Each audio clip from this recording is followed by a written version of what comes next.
Assalamualaikum warahmatullahi wabarakatuh. Waalaikumsalam warahmatullahi Ini ada yang tanya, maksudnya dalam bahasa Jawa. Ini begini, orang tanya, maksudnya bahasa ini bagaimana? Sanajan wong tua gabuk, sing penting bocah kuwi subur. Itu semestinya kata peribahasa yang digunakan zaman dulu, zaman kasunanan, zaman kiai-kiai zaman dulu itu dakwah itu biasanya kan selalu pakai bahasa Jawa.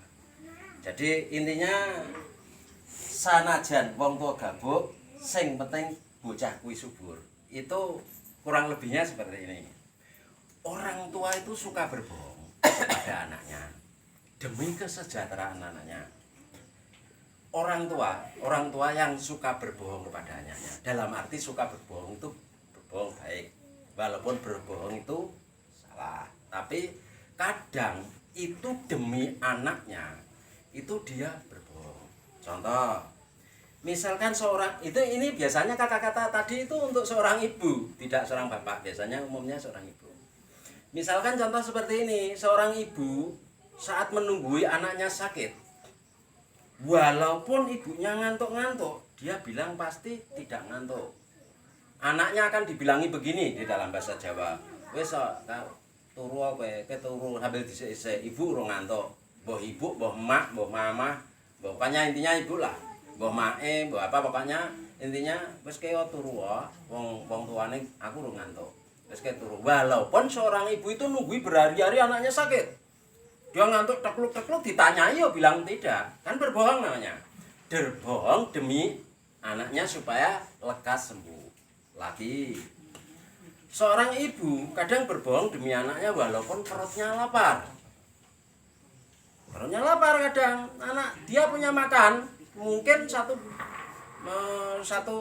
piring makan, atau mungkin dia dapat sesuatu makanan. Kok anak punya anak 5, misalnya dapat telur 1 ya dipotong jadi 5, kasih sedikit-sedikit. Seorang ibu tidak bakal makan. Bahkan seorang bapak pun kadang-kadang pun dibagi. Misalkan bapak 1, anaknya 4. Kadang dibagi 5, bapaknya dikasih. Pamannya dapat roti 1, anaknya 4. Sama suami kadang dipotong jadi 4, kadang dikasihkan anak semua, kadang dikasih. Seorang ibu kadang suka mengalah. Namanya inang, induk. Ibu itu tidak bakal diganti dengan kata-kata bapak. Selalu dia lebih unggul, itu kata ibu. Ingat, ibu jari, kan nggak ada bapak jari. Ibu kota, nggak ada bapak kota. Itu salah satu contoh saja. Ibu pertiwi, nggak ada lah. Bapak pertiwi nggak ada. Kenapa memakai nama ibu? Karena ibu itu inang, induk dari semua laki-laki dan perempuan. Secara agama, seorang ibu walaupun meninggal, perempuan anak pun, dulu pernah saya katakan, anak kecil perempuan maupun dewasa perempuan seandainya sama-sama meninggal dunia, laki-laki dan perempuan, ini laki-laki ini perempuan, disolati, jenazah perempuan akan ditinggikan separuhnya. Misalkan aku ini menyolati jenazah, yang sini laki-laki, situ perempuan. Walaupun perempuan itu bayi, saya naikkan separuh. Nilainya lebih tinggi perempuan daripada laki-laki, walaupun perempuan tersebut sudah meninggal dunia. Meninggal dunia saja masih dihormati. Mayatnya dinaikkan separuh lagi. Jadi misalkan ini perempuan, ini laki-laki, kalau mau sholati ya begini kan, nggak boleh jejer, nggak boleh setara, karena dia tidak setara, memang tinggi perempuan. Jadi begini, perempuan di atasnya separuh, misalkan ini urtai pusar, ini kepala laki-laki gini, kepala laki-laki di sini, perempuannya di sini. Nah gini, nah ini laki-laki, ini perempuan. Walaupun perempuan ini bayi, pun sholatnya seperti itu. Seperti pernah dikatakan sama Rasul, bahwasanya perempuan kan 3 kali. Misalkan seorang anak dipanggil orang tuanya, bapaknya memanggil 1 kali, ibunya memanggil 1 kali, harus si anak ke tempatnya ibu. Bapaknya memanggil 2 kali, ibunya 1 kali, si anak tetap ke tempatnya ibu. Perbandingannya 3-1, bapaknya 3 kali, ibunya 1 kali, itu baru imbang. Misalkan bapaknya memanggil si anak tiga kali ucap, 3 kali sama ibunya 1 kali, itu imbang baru. Intinya seperti itu. Jadi posisinya bapak sama ibu itu 1:3. Dulu kan sudah pernah saya ceritakan, ini ditanyakan lagi cuma dalam bahasa lain. Dulu kan aku pernah bilang, perempuan akan lebih tangguh daripada laki-laki. Kelihatannya sih laki-laki tangguh, tapi dia cengeng. Pasti itu. Saya akui sendiri, laki-laki sakit, suami sakit. Sakitku, Bu, kemul, teh, kopi. Perempuan dengar kamu, perempuan istri-istri mulu. Kalau sakit apa pernah, Pak? Enggak, paling uangku habis, Pak. Kan gitu. Enggak pernah dia minta, Pak, kemul, ambilkan ini. Jarang persentase perempuan seperti itu. Jadi perempuan, wong wedok itu lebih tangguh daripada laki-laki. Wong wedok sakit, wedok itu nambah tua atau seimbang sepantaran suami istri. Pasti perempuan itu lebih tangguh. Makanya diucapkan di dalam bahasa Jawa atau bahasa Indonesia atau bahasa mana saja. Intinya surga di telapak kaki ibu. Bukan tidak ada surga di telapak kaki bapak, tidak ada. Surga di telapak kaki ibu. Jadi seorang anak itu patutnya patuh kepada ibunya.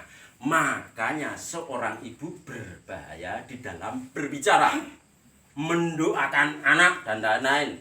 Kadang seorang ibu yang suka marah, anaknya nakal dikatain jelek-jelek itu tidak boleh. Nah, anak nakal ya didoakan supaya baik. Anak nakal itu bukan kesalahan anaknya, orang tuanya yang salah, tidak bisa mendidik. Anak loh, kalau sudah dewasa itu lain. Kalau masih anak-anak, kenakalan anak itu tidak ada. Yang nakal orang tuanya. Anak salah ya, yang salah orang tuanya. Itu pasti termasuk dosa anak yang memikul itu orang tuanya. Sampai dia akhir balik, sampai dia cukup umur, itu baru dosa anaknya bebannya kepada anaknya. Nah, itu seorang ibu. Jadi ketangguhan seorang ibu mulai dari ibu sakit, mulai doa ibu dan lain-lain itu penting. Nah, ini saya kembalikan tadi. Seorang ibu kadang berbohong kepada, bahkan pada rata-rata dia berbohong kepada anaknya. Kalau seorang ibu sudah punya nasi 1 piring, anaknya dikasihkan, anaknya masih lapar, ibu baru mau makan, anaknya melirik. Lihat, kamu masih lapar? Masih. Ibu lapar? Enggak. Ibu berbohong, padahal ibu perutnya lapar. Tapi kadang berbohong demi anaknya. Dia rela berkorban. Itu seorang ibu.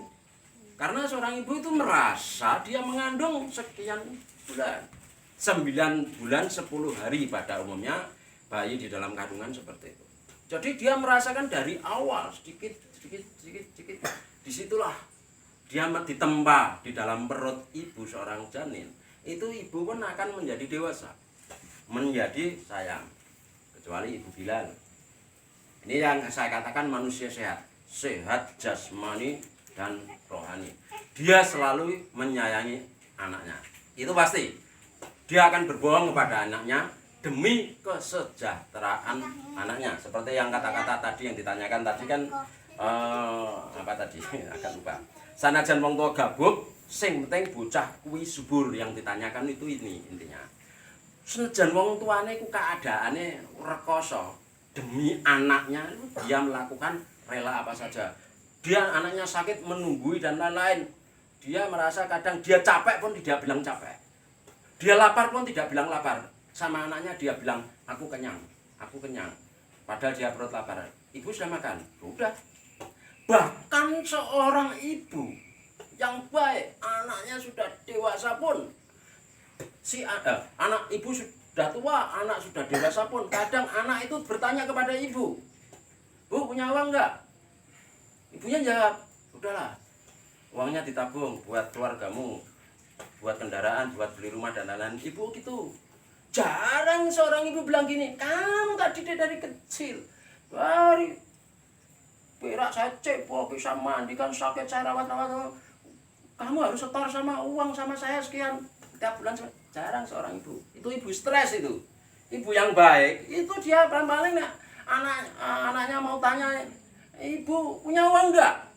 Ibu jawab pasti, oh punya. Ibu sudah makan? Sudah.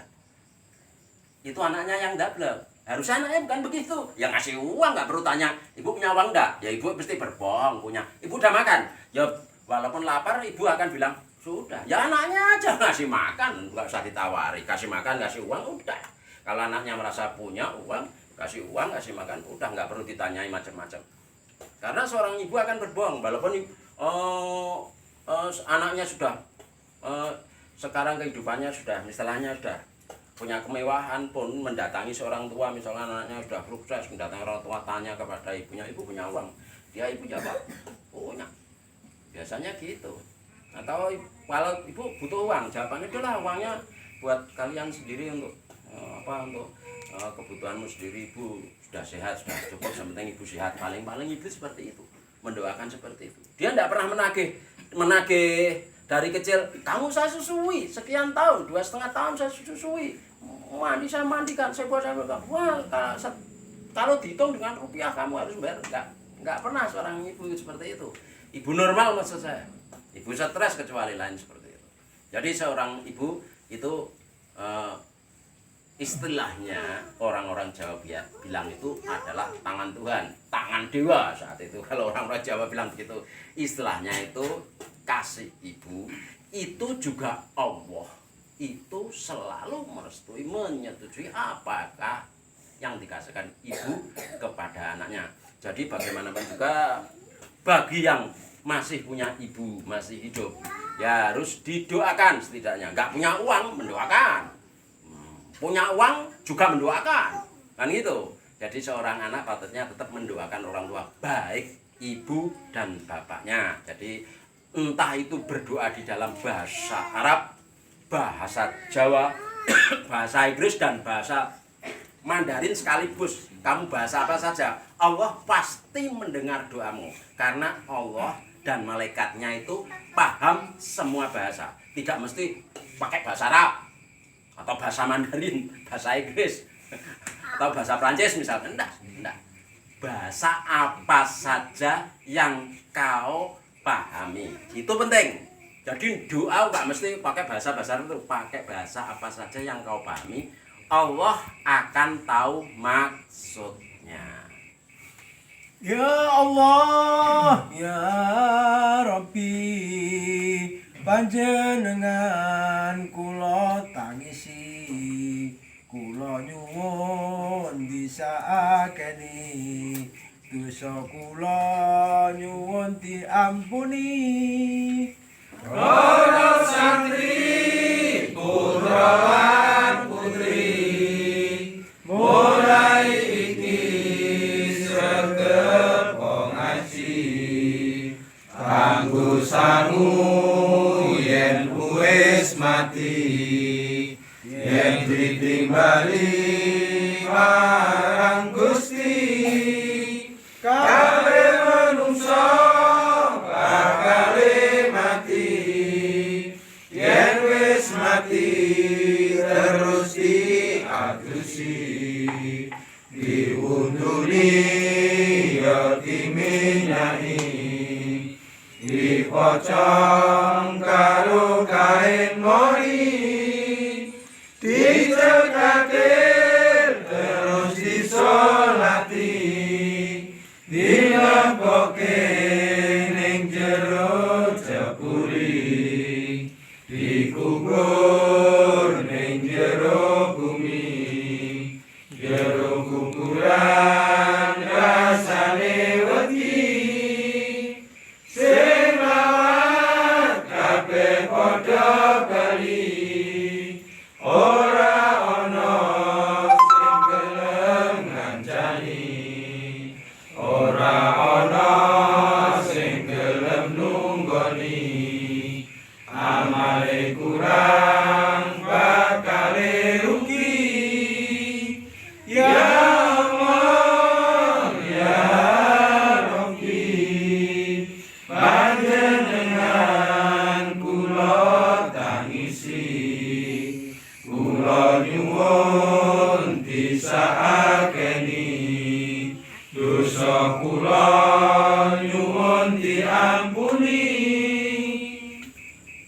sudah biasanya seorang anak itu mengeluh kepada orang tuanya. Dan orang tua mengeluh kepada siapa? Ya kepada tuanya, kepada Allah. Itu sudah pasti. Seorang anak kalau ada sesuatu yang dia derita, entah sakit, entah mengeluh hutang, entah kehidupannya selalu serba kurang, biasanya itu kepada orang tuanya. Orang tua kalau ada itu pasti diberikannya, walaupun kadang orang tua itu istilahnya orang Jawa bilang direwangi utang-utang. Dia sampai kadang-kadang gimana pun dia kadang berutang untuk demi anaknya. Anaknya butuh membayar sekolah, anaknya butuh membayar ini dan itu dan ini itu. Kadang orang tuanya saking kebingungan, kadang dia hutang ke sana kemari untuk demi anaknya. Itulah antara hubungan anak kepada orang tua, seperti seorang murid dan gurunya. Sama kalian, kalau nggak punya uang, kalau kalian bersedih, kalian susah, kadang WA aku, gimana ini supaya dapat rezeki gitu kan itu. Kalian, aku ya solusinya ya saya hanya bisa mendoakan. Kalau saya punya dana mungkin saya bisa bantu, kalau nggak bisa ya saya doakan. Tapi juga kalau saya sedih, saya butuh uang, saya sakit dan lain-lain, terus aku kan nggak pernah aku ya saya kalian, oh ini gimana ini kondisiku sakit, biasanya kalian mengeluh pada aku kok, nanti aku mengeluh kepada kalian, kan nggak mungkin. Itu hubungan anak murid sama bapak murid kan gitu, orang guru pada anaknya. Anak pun kadang mengeluh kepada orang tuanya, maksudnya pada gurunya. Guru tidak pernah mengeluh kan kepada anaknya, paling-paling ya sedikit gremeng. Maksudnya kan ya susah dia ya toh. Misalkan saya ini memimpin kalian punya masalah dan lain-lain, selalu cerita sama saya. Ada masalah, entah masalah keluarga, masalah keuangan dan lain, kalian cerita, entah sakit, cerita. Tapi kalau aku sakit kan tidak mungkin tak ceritakan pada kalian, wah gini sakit. Gampangannya gini, kalian itu nek susah lapor be aku. Tapi nek kalian bungah, diem. Iya toh? Kan tidak mungkin kalian itu dapat uang banyak, misalkan habis menjual sesuatu apa dapat warisan, cerita ngacung, wah aku dapat uang banyak, kamu butuh berapa ini? Kan tidak pernah. Contohnya seperti itu, kan tidak pernah. Sama anak sama orang tua. Orang tua itu sendiri tidak pernah mengeluhkan tentang anaknya. Nah, anak itu mengeluh kepada orang tuanya. Anak mendapat sesuatu, kadang dia diem, lupa kepada orang tuanya. Tapi orang tua kalau dapat sesuatu, dia ingat anaknya. Kok orang tua pergi sesuatu, atau mungkin mbah-mbah atau ibu-ibu pengajian lah. Kadang-kadang pulang membawa jajan kecil, hanya seberapa dia. Tapi dia sayang kepada anak. Kadang sayang kepada cucunya, tak bawa, tak kasih ke cucunya, kan dia rela rapar kepada anak cucunya. Itu seorang mbah-mbah, nenek-nenek, kakek nenek itu kan kalau dapat jajan waktu di mana acara arisan atau acara apa, dapat seorang ibu-ibu itu kan lain dengan bapak-bapak. Bapak-bapak dapat gini, jagongan ambil makan, bluk-bluk udut, lupa anaknya yang di rumah. Nah ibu-ibu kan dapat jajan kita diem, tak bawa pulang, anakku yang di rumah ada, tak kasihkan anakku. Seorang ibu itu selalu ingat kepada anaknya, paham ya? Seorang ibu, jadi bawa jajan kecil pun, bawa onde-onde satu pun perlu ditaruh kendit, diuntel-untel, gini, duitnya sidik diuntel, taruh jarik, mbak-mbak, talani kuaret begini, kan gitu. Paling untuk demi cucu-cucunya. Kadang dikasih cucunya sedikit-sedikit, padahal seorang mbak-mbak itu tidak kerja. Dia juga perlu dibelas kasihani. Seorang kakek, nenek, bapak ibu yang sudah tidak bisa mencari uang, itu harus dikasih uang, bukan dimintai. Cuman seorang cucu kadang bingung, belum berpikir, minta kakeknya, minta nenek, minta ini dan itu. Padahal seorang kakek dan nenek kan sudah pensiun, sudah tidak kerja. Mungkin kalau dia itu berwira swasta ya juga tidak ada penghasilan, tidak setangguh waktu masih muda. Jadi yang bertanggung jawab ya tadi yang dinamakan pemuda, yang masih tangguh, masih kuat, itulah namanya pemuda. Kalau sudah kakek nenek dan lain-lain, dia itu hanya menyayangi anak cucunya. Kadang seorang kakek dan nenek misalkan punya cucu lah, cucunya itu sakit, Sudah dikatakan dokter, anak ini sakitnya ini tidak boleh makan ini. Kadang kakek atau nenek diem-diem, udahlah kasihan dia itu minta soto, misalkan dilarang makan soto. Wes sithik lah apa-apa nang sing penting tombo ben mari, wes ah niati ben mari wes ah. Wes sithik lah karo doktere diumpet-umpetke, dimbloki, didulang plak-pluk. Kadang-kadang mbah itu saking cintanya kepada anak cucu itu kadang-kadang seperti itu.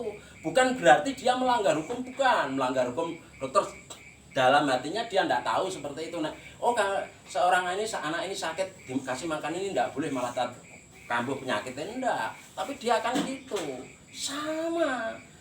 Seorang kakek nenek dan lain-lain jarang kakek nenek itu segamane. Nah, kita misalkan sekarang ini wayah pandemi kita pakai masker dan lain-lain gitu. Seorang nenek kakek nggak peduli masker cuapot. Bocah kompet walek wambungi cucunya kan gitu. Ketemu kan karena dia sayang, bukan kepengen nulari penyakit loh. Kan gitu. Kalau kepengen nulari penyakit kan lain, itu dia sayang karena sayang kepada anak cucunya. Kadang dia mencium anak cucunya seperti itu, hanya seperti itu. Nah, pertanyaan tadi intinya itu begini. Memang kadang itu orang tua berbohong, tapi bukan berbohong untuk kejelekan. Berbohong untuk mendohongi dirinya sendiri, tapi demi dia sayang kepada anak atau cucunya. Cukup sekian. Assalamualaikum warahmatullahi wabarakatuh. Waalaikumsalam warahmatullahi wabarakatuh. Ya Allah, ya Rabbi, panjenengan kula tangisi, kula nyuwun disakeni, dosa kula nyuwun diampuni. Para santri putra lan putri mulai iki sregep ngaji kanggo sangu yen wis mati yen ditimbali marang Gusti kabeh manungsa bakal mati yen wis mati terus diatusi diwuduni yo diminyai dipocong karo kain mori ditekatin terus disolati dilebokke ing jero jeburi dikubur ning jero bumi jero kuburan rasane wedi sing lawat kabeh padha bali ora ana sing gelem ngancani ora ana sing gelem nunggoni amale kurang bakale rugi ya Allah ya Rabbi panjenengan